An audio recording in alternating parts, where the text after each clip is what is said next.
let's talk about elements and compounds on an atomic level, because they're not all the same. So you have what are considered atomic elements. These elements exist in nature as single atoms. So they are atomic elements. So that means like one atom. So this is one atom as their basic unit.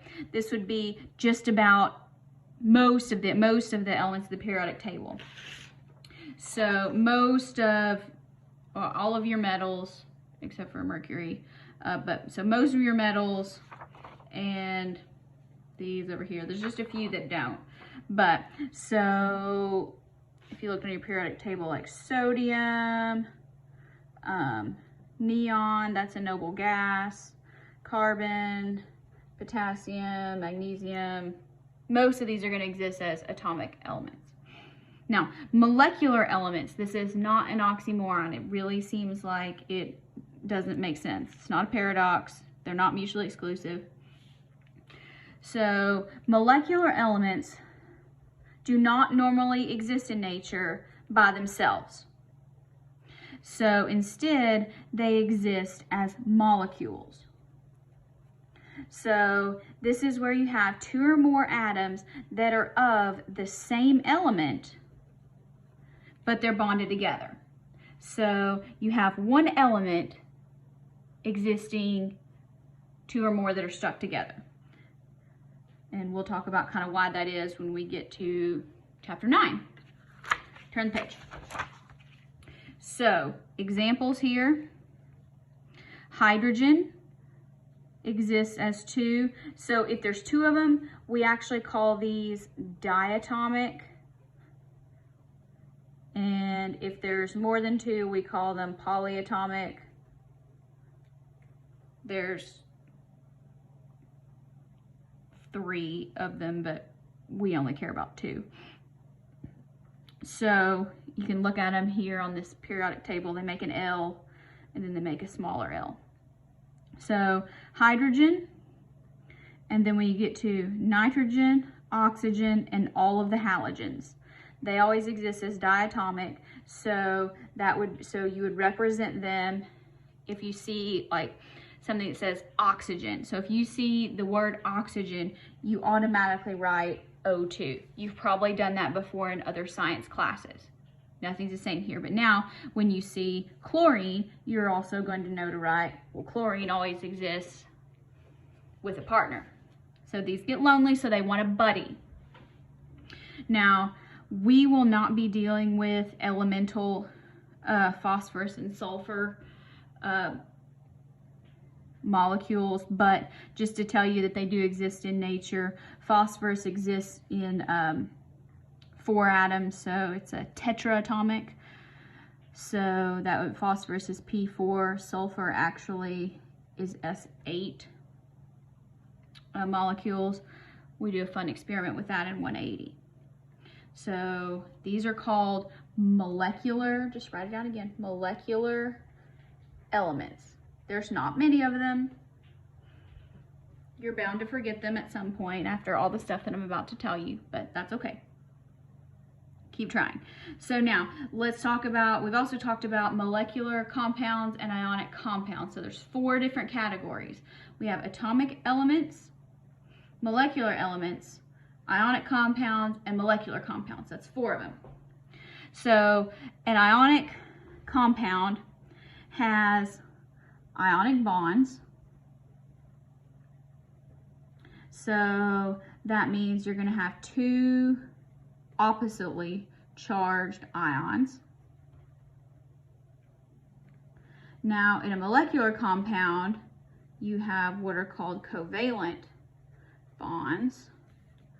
So your electrons are shared. Here's how you're generally going to tell. An ionic compound is always going to be a metal plus a non-metal. So if you don't know where those are in the periodic table, you're going to be lost as an Easter egg. Molecular compounds are always non-metal plus a non-metal.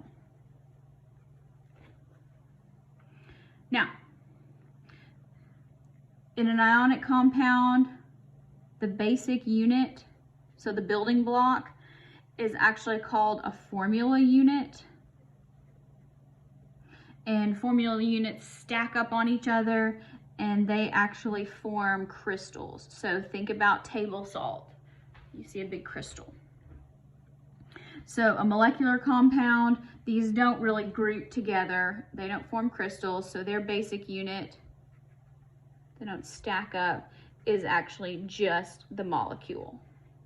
Now, conventionally speaking, we will call them molecules. We'll call them all molecules, but technically it's a formula unit. So let's give this a try. Suppose we have two elements, A, which is going to be a triangle, and B, which is going to be a square, and they're going to form a molecular compound that has the molecular formula A2B.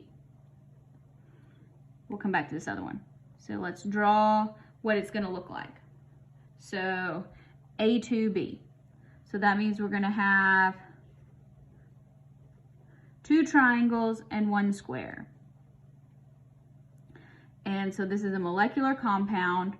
So I'm going to put my single one in the middle just because I like to do that.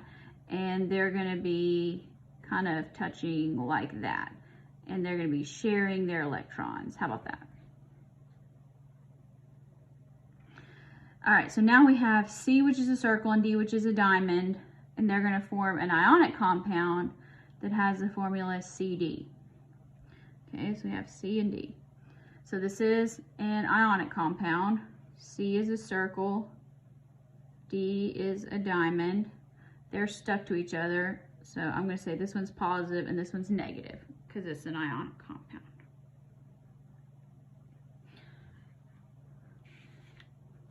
That's just for illustrative purposes.